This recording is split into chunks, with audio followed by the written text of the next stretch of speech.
Conhecimento versus conduta.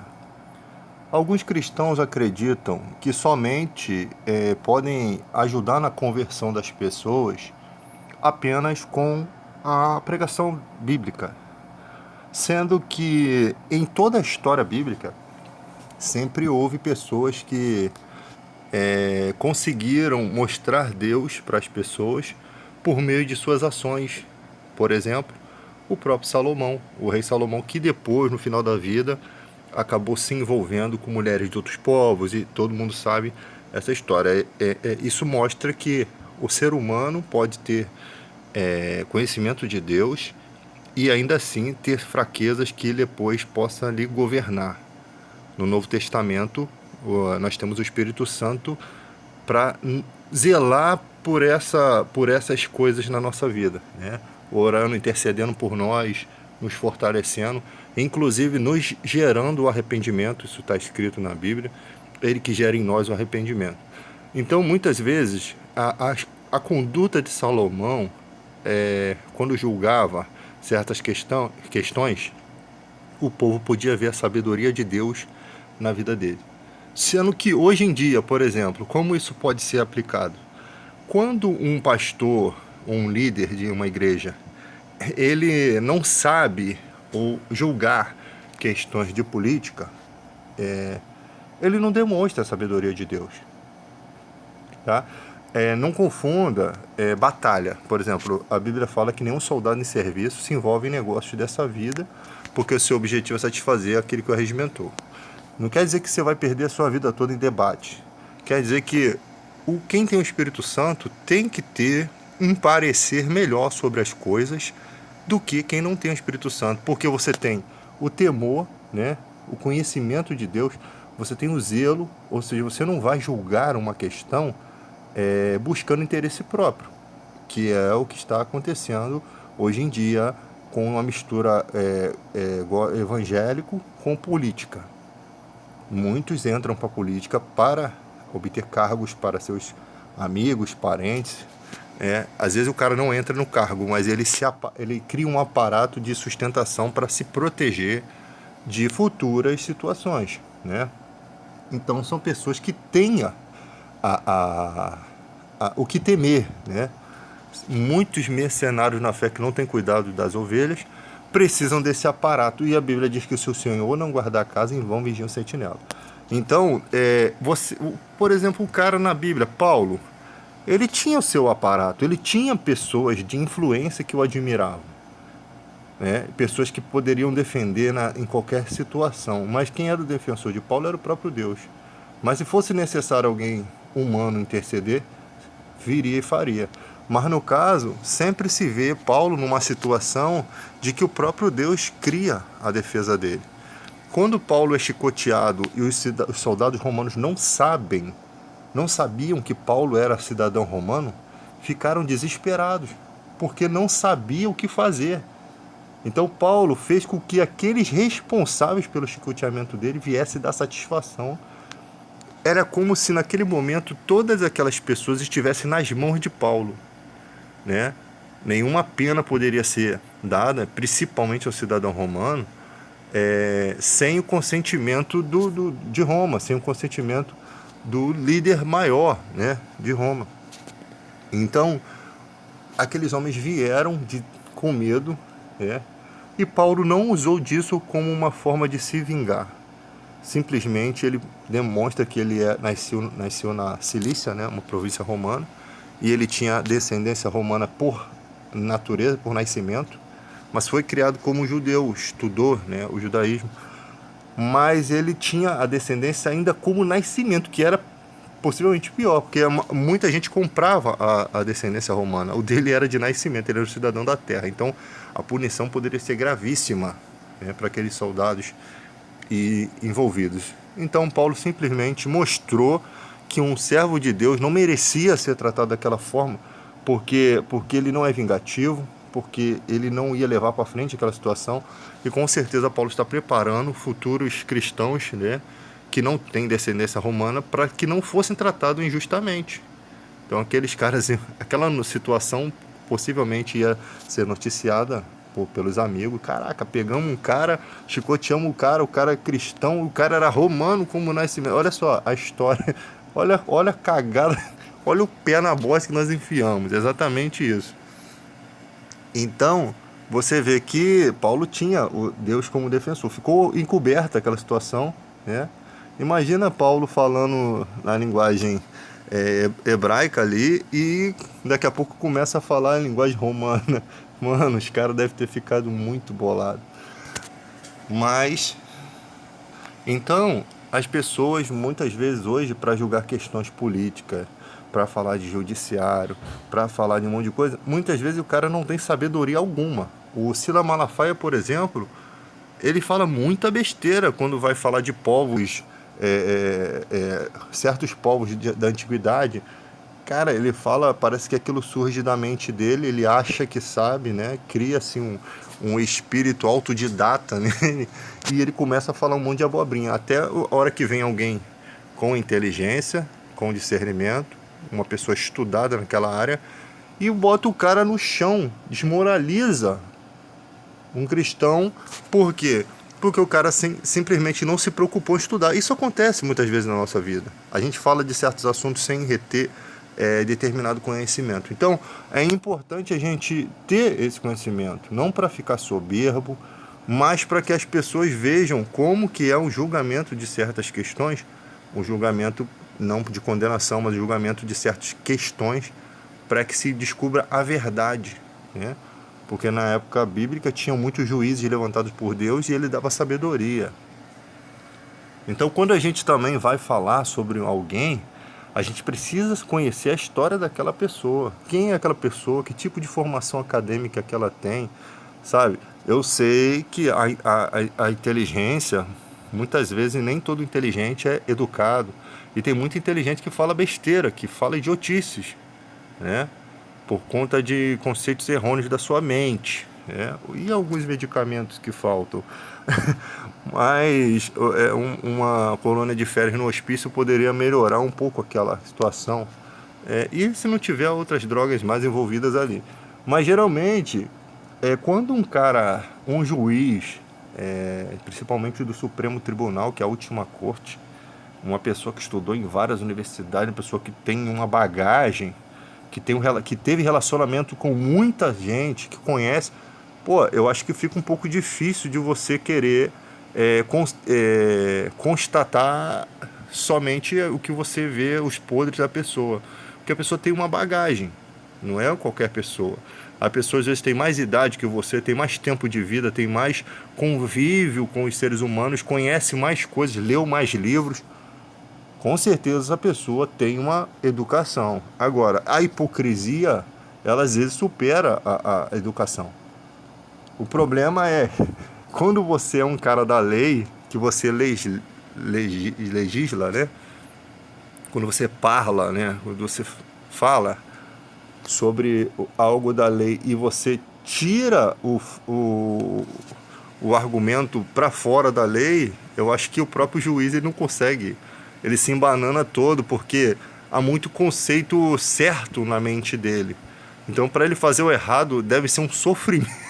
Deve ser um sofrimento para o cara achar um argumento. Onde eu vou... Porque assim, onde que eu vou achar um argumento, cara, para mentir sobre uma situação?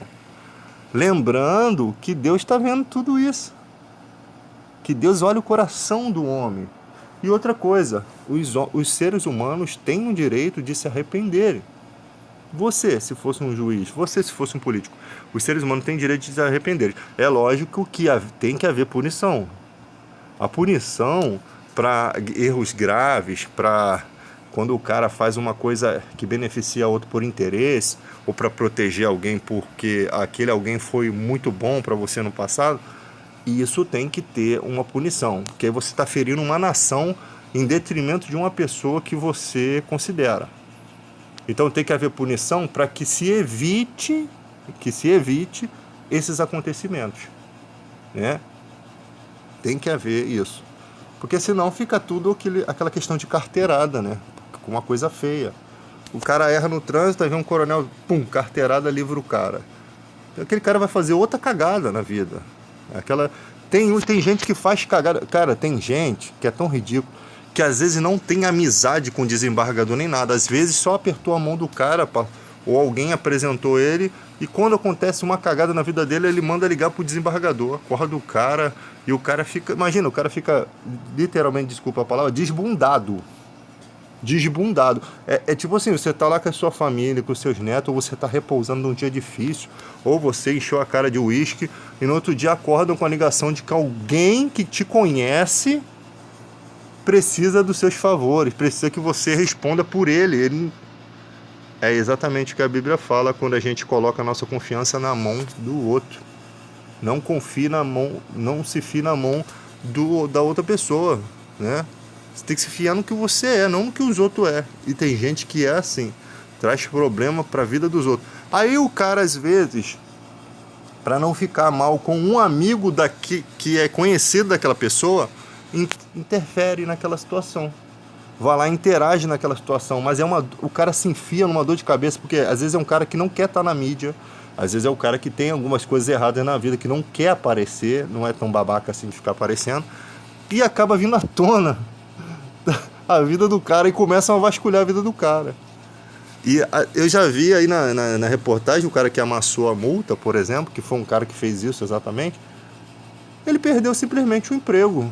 Ele simplesmente vasculharam a vida dele e lascou tudo, por conta de uma atitude arrogante. Então daí você vê que não vale a pena.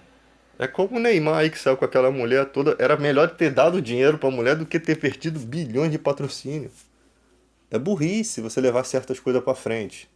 Ah, não vou perder. É orgulho, cara. Às vezes impede do cara pensar, do cara raciocinar. E Deus não dá a oportunidade a todos de ser assim, tranquilo para raciocinar em certas situações. Porque tem gente que tem que se lascar na vida. Não tô falando que é o caso do Neymar, mas tem gente que tá fazendo tudo errado na vida e vai ter consequências. O que o homem planta, ele acaba colhendo, infelizmente, né? Ou felizmente, porque às vezes você colhe uma coisa que vai trazer uma maturidade para você e você vai se tornar uma pessoa diferente no futuro. Então, mano, imagine o trabalho de Deus com o ser humano, né? Você, para melhorar como ser humano a cada dia, você precisa se autoavaliar. Porque tem gente que não se avalia nunca. Tudo, tudo ele acha que tá certo, tudo ele acha que é ele que é o bom, sabe? É uma arrogância pessoal que ele não tem tempo de se autoavaliar. Essa falta de se avaliar deixa o cara passar vergonha a vida toda. Quer um exemplo? Tem um monte de gente no TikTok, por exemplo, que tá aí dançando e tal. Caraca, as pessoas estão. Tem gente que tá falando tá bonito, quando na verdade não tá. Às vezes a pessoa não se importa, né? Às vezes são pessoas que já foram cristãs, estão fazendo vergonha, estão se auto-envergonhando, né? Fazendo um monte de coisa aí e perante muita gente. E as pessoas estão rindo daquela pessoa e ela não sabe. É lógico que ninguém depende do conceito de ninguém, né? Ninguém depende do conceito de ninguém. Mas será que vai valer a pena? Será que a hora que uma pessoa, se ela vier refletir sobre as suas ações, será que ela não vai sentir vergonha? Porque quando o Espírito Santo vem sobre a vida da pessoa, aquela pessoa acaba se envergonhando de suas ações. O mal está sempre tentando governar os nossos caminhos, né? Esse dia tinha até um filme que diz que quando o cara fala que quando uma pessoa está ficando preciosa para Deus, eu acho que todo ser humano é precioso para Deus, mas tem gente que consegue ganhar uma notoriedade, tanto que na Bíblia tem um cara que foi arrebatado vivo, né? Sem ser o Elias, por ter agradado a Deus. Então quando você começa a chamar a atenção de Deus, o diabo também se interessa pela sua vida. Isso é uma verdade. Apesar que o diabo está interessado em todas as vidas, mas ele está interessado principalmente naqueles que remam contra o barco, contra a corrente. É exatamente o que a parábola do semeador diz. Quando você recebe a semente, ele vai perseguir aquilo. O evangelho do reino que vai dar crescimento, que vai dar discernimento, que vai trazer o Espírito Santo, o mal também se atrai por aquilo, né? Então, hoje em dia, eu vejo, isso daí eu não tenho nada a ver, mas eu vejo as pessoas com a autoestima muito lá em cima, exageradamente. Eu acho que tem que haver um equilíbrio, mas cada um é dono de si. Eu não estou aqui para julgar essa questão, mas é a minha forma de ver. E às vezes você pode pensar assim, mas é melhor que ela esteja com a autoestima lá em cima do que ela esteja lá embaixo e possa cometer algo contra a vida. Realmente isso é verdade. Porque se a pessoa tiver com a baixa autoestima, ela pode atentar contra a própria vida. E eu vejo muita gente repudiando certos comentários. O cara bota um negócio no TikTok, aí vem e alguém faz uma ofensa, cara, uma ferida sem necessidade.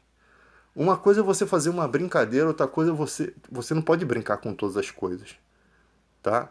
A não ser que a pessoa tenha dado liberdade para você brincar. Hoje em dia tem um monte de deficiente que faz brincadeira com a sua própria deficiência. Ele sabe administrar, ele, não todos os deficientes, ele sabe administrar a sua vida com a sua deficiência. Ele se entende, eu sou deficiente. Eu vou fazer disso uma brincadeira, eu vou fazer disso um motivo de riso, eu vou debochar disso, eu vou zoar. Ele entende, mas não todos são, nem todos são assim, tá? É uma coisa bacana, é porque você leva as pessoas tipo assim, a não debochar daquilo, a você poder rir de uma situação, brincar com uma situação sem ofender aquela pessoa, porque ela não se deixa ofender. A resposta dela é essa. Pode zoar, eu sou aleijado, não me deixa ofender. Mas tem que respeitar aqueles que não têm a mesma questão. Então, se você, às vezes, na internet é muito comum, todo mundo comete erro, fazermos brincadeiras erradas, se aquela brincadeira ofendeu, retire o comentário, ó, seja corajoso. Eu retiro esse comentário e peço desculpas, tá? Porque eu errei nisso daí. Eu já fiz muito isso. Retiro esse comentário. Uma vez eu fui fazer uma brincadeira com o cabelo do cara era exagerado. Eu fui falar que, pô, que era parecido com um negócio de antena de TV. Mas quando eu fui avaliar o parecido com um bombril de antena de TV, né? Cara, muita gente falou a mesma coisa também. O que foi a minha sorte, que eu não fui massacrado sozinho. Mas depois eu fui entender, cara, o que aquilo significava por uma pessoa negra. Realmente nós temos uma dívida com a escravidão, com o sofrimento. Aquelas pessoas, elas não viveram a escravidão, mas se isso voltasse hoje, né? é, e às vezes começa nessas questões de merecimento da cor, se elas sentem a dor por aquelas pessoas. E isso é natural, isso é considerável. Você não precisa ter vivido aquilo. Eu acho até que algumas pessoas exageram nesse ponto, eu acho sim. Mas você pode ter o direito de se doer, né? Sentir o sofrimento de qualquer pessoa. Depende de como é a sua personalidade. Por exemplo, hoje em dia a gente está vendo o sofrimento dos afegãos, pessoas que a gente nunca conheceu. Mas a injustiça que está acontecendo na vida deles, que o mundo todo está presenciando, né? Quase que não sai, é um zelo nosso. É uma coisa que, pô, amanhã ou depois pode ser a gente. E nós vamos querer que lutem pela gente. Então nós temos que lutar por um mundo. É a resposta que o mundo tem que dar para todas as grandes nações. Essa é a resposta. Não estamos satisfeitos com isso. E a gente não tem como brincar com essas questões de cor, ainda mais agora com esse levante dessa questão que vidas negras importam. É um momento para se parar com isso e, de repente, até para sempre. Por quê? Porque um homem negro foi morto na frente das câmeras covardemente, né? E o cara que fez isso lascou, ele acabou com a vida dele, ele, porque ele mostrou foi ele que mostrou a cara de, do preconceito, do racismo. É como se ele fosse o Sérgio Cabral daquele país. Jogaram toda a bosta em cima dele, mas e com razão. Com razão, realmente ele foi o representante mor da escravidão, da maldade contra os negros. E essa morte, né? Possivelmente o cálice de Deus já estava transbordando e ele decide com que isso seja um manifesto, né, que comove toda uma sociedade para lutar pelos seus direitos. Para dizer bem claro, não aceitamos mais isso, é o basta. É como se Deus movesse todos os seres humanos, o coração de todos os seres humanos em um só propósito. E é isso que muda a história. Isso que faz uma nação ser mais forte, né? Isso é muito importante porque por essas transformações que ocorrem na vida da humanidade foram desenvolvidas dessa forma, com guerras, né? Com pessoas que não aceitaram. E outra questão também que é muito forte, não aceitar homenagem a gente que não deveria ser homenageado, porque eles homenageiam pessoas que foram ruins na época dos escravos, ou pessoas que fizeram maldades, e isso é um soco no olho, um soco na cara, né? Quem foi que criou aquelas homenagens? Tem que se pegar um debate histórico, pegar professores de história, professores, pessoas PhDs nessa área e debater sobre aquela figura. Porque não é possível que coloque uma estátua de uma figura ridícula para ser homenageada. Então tem que se ter provas concretas, porque há muitas controvérsias, para se saber se aquela imagem pode ser aceita. E se alguém na história deixou de ser homenageado, que poderia estar sendo homenageado aquilo. As pessoas falam assim, isso não é importante, isso é de suma importância. Isso é de suma importância, que você leva os seus filhos aqui, ó. Tá vendo esse cara aqui? É o Hitler. Olha, isso aqui foi uma bênção pro judeu. Olha que cagada, mano. Daqui a pouco no futuro teu filho tá fazendo a suástica lá e tá homenageando. Não, que o cara foi isso. Como o Bolsonaro fala, não, ele foi um grande estrategista, ele foi um bosta. A gente não tinha que heroizar, né? Tem a palavra ideusar, então eu vou inventar heroizar um cara que não é herói. Ah, mas ele foi um grande estrategista. Nem sempre. Ele às vezes fez um monte de cagada.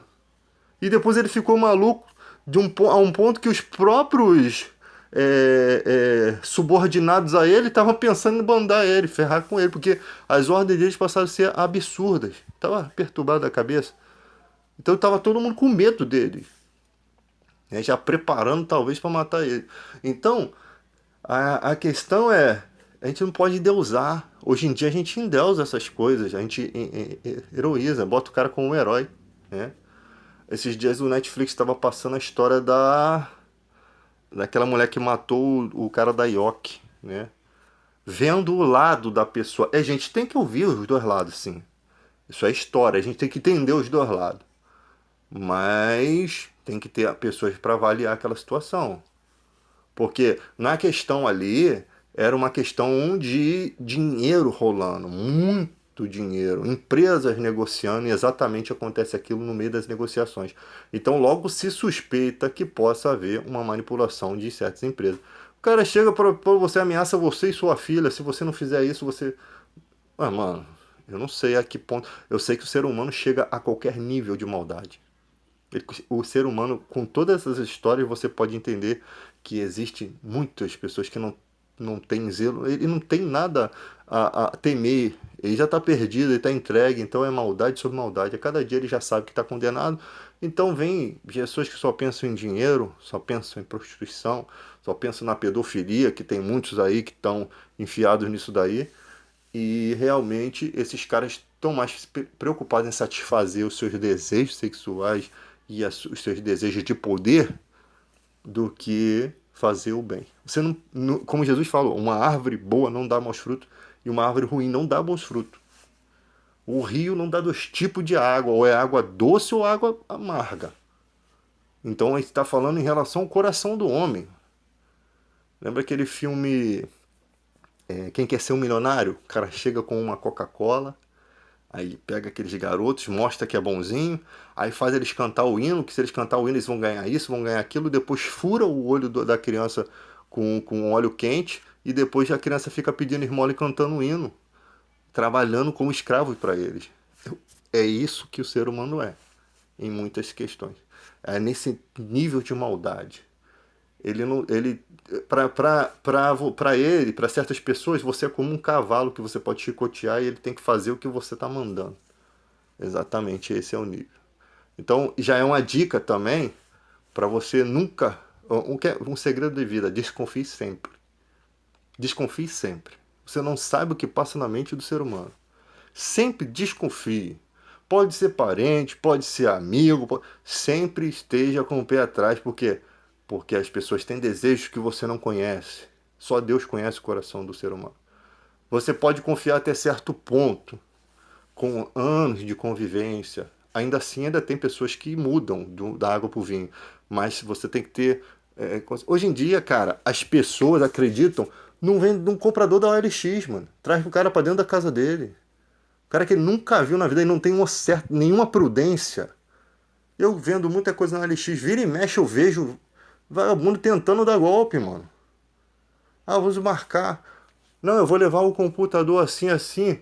Aí te mostra o computador funcionando. Não, a gente marca lá na Alvorada. Chega lá, o computador não tá funcionando. Você não tem como testar. Você compra, dá o dinheiro acreditando e vai embora igual um trouxa. E ele vai rindo. E você é igual um trouxa. Teve um cara que chegou a falar na OLX, o cara tava brabo, mano. Ele vendeu um sax pro cara, o cara, posso pagar em débito, posso pagar aqui transferência bancária? Posso, pode. O cara fez um esquema, depositou um envelope vazio, deu o comprovante na mão dele e foi embora com o sax. E ele pensando assim, cara, acho que eu fui enganado. E o cara indo embora com o sax dele, e ele dizendo, eu vendo o cara indo embora com o meu sax e sabendo que alguma coisa não tava certa, mano. Tem gente inteligente que faz papel de trouxa, às vezes. Porque tá relaxado, não tá calculando. Tem que ser igual o Chapolin. Todos os seus movimentos têm que ser friamente calculados. O diabo vai apertar a sua mão, vai te mandar embora com Deus. Já vai com Deus, Deus te abençoe, vai dar tudo certo. Esse é o diabo. Mas não tô falando que as pessoas boas não fazem isso. Tem muitas pessoas que você sente a aproximação, realmente a pessoa é do bem. Mas vou te falar, mano, o diabo tem as mesmas estratégias do bem. Ele assume essa estratégia para poder dar golpes. Então, muito cuidado, muito cuidado. Sempre ser calçado, sempre ser prudente, sempre consultar pessoas, sempre ter certeza. A certeza de que não vai tomar um golpe. Tem delegado tomando golpe, mano. A certeza de que você está pisando, não em ovos, mas em um lugar que você tem segurança. Vamos fazer esse trâmite aqui, é tudo pela Caixa Econômica. Eu fui na Caixa Econômica, eu joguei para um órgão que é considerado, né? Tô vendo os documentos, tô vendo como que é, tô retendo provas para se depois precisar ir na delegacia. Tem que ser pé no chão, cara. O mundo não tá brincando e é com as facilidades para se... hoje em dia o cara liga para você, alô, é fulano de tal, você sim, o cara pega o teu sim e faz o empréstimo no nome de alguém da tua família, simples. É você, IES, vai fazer empréstimo lá no inferno, lá no Talibã com os Estados Unidos, mano. É assim, você tem que ser prudente. Ah, é fulano de tal. Você vai falar sim. Quem é você, mano? Com quem eu estou falando? Eu sou um poço de ignorância, mano. Que esse dia eu tava dentro de uma loja aqui em Santa Cruz e a mulher, eu entrei na fila, não tinha ninguém na fila. Eu sou um cara que o meu termômetro de paciência dura pouco tempo. O cartão da minha mulher já tinha sido preso na Caixa Econômica.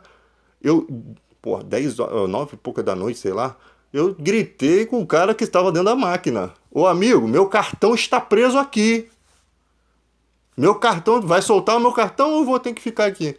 Rapidinho meu cartão soltou, o cartão da minha mulher soltou. Hoje cheguei lá, tinha 3 cartões presos dentro do caixa. Cartão de Bolsa Família. É um inferno para você conseguir tirar esse cartão de novo. Você fazer um cartão desse. Aí fomos numa loja. Aí a mulher falou assim. Aí eu falei, a gente foi no caixa, né? Os caixas tudo vazio. A mulher falou: tem que esperar na fila. Você tá vendo o número aí? Aí minha paciência, aí eu já fiquei de deboche. Não tô vendo não, tô cego, já fiquei. Aí tá. Cara, daqui a pouco quando eu vim, pensando que tava tudo bem. Você conseguiu enxergar o número? Cara, eu falei assim, não senhora, não consegui enxergar não, eu sou deficiente, você não tá vendo minha bengala aqui não? Eu sou deficiente, eu não consigo enxergar. Assim, debochadamente. Eu falei assim, olha só, não se trata assim os clientes não sou seu serviçal, eu nem sei de onde tirei isso. Acho que era minha avó que falava isso. Eu não sou seu serviçal, eu sou o cliente, você tem que aprender a tratar bem os clientes. A mulher ficou com o olho desse tamanho.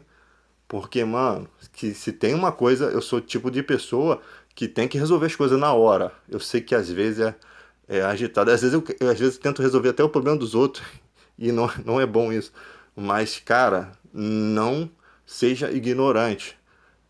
Você sabe como é que é o pensamento de um trabalhador? Eu sei, porque eu sou trabalhador.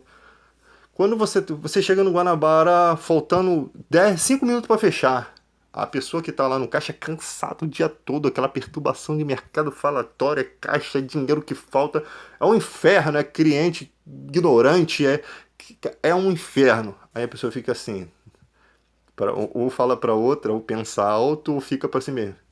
Esse povo não tem casa não? Pô, faltando 5 minutos, fica todo mundo fazer compra. E é só pode ir embora depois que o cara terminar as compras. Mano, tem gente que vai fazer compra de mês faltando 5 10 minutos, cara. É impressionante. Esse povo não tem casa, não. É assim, cara, porque a pessoa tá cansada. É considerável se pensar assim.